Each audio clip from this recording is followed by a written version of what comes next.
Good evening. New information tonight on the search for victims of an Indiana serial killer. We're learning cadaver dogs hit on 20 different locations during a search of the Fox Hollow Farm property over the weekend. Investigators now are renewing efforts to identify the human remains that were found on that property in Westfield. It was once owned by Herb Baumeister.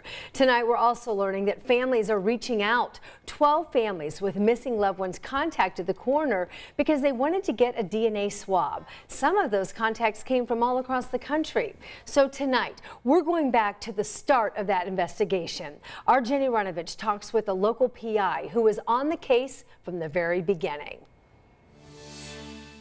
The decades-old story found on these shelves about a serial killer in central Indiana Soon after police began digging up bones on the Baumeister family estate, was sparked from the start by Virgil Vandegrift. Because for you, it went from a simple missing persons case Right. to a serial killer. Correct. The retired Marion County Sheriff's detective worked a lot of high-profile crimes. The Speedway bombings.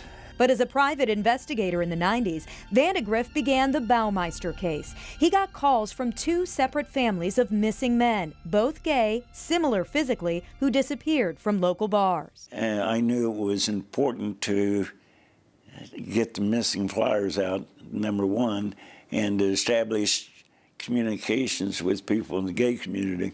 And it didn't take long to find out that there were a lot of missing people. Close to a dozen missing gay men. But the PI hit roadblocks with police reluctant to investigate. So Vandegrift developed a profile of the killer. A white male in his late 30s, early 40s, married with family. And soon an informant confirmed everything. Herb Baumeister's sole survivor, who described being taken to a mansion with a pool, getting strangled with a hose. When he faked passing out, I think Baumeister thought he was dead, and of course then he opened up his eyes and he wasn't dead. So that informant was key to cracking this case. Oh, absolutely.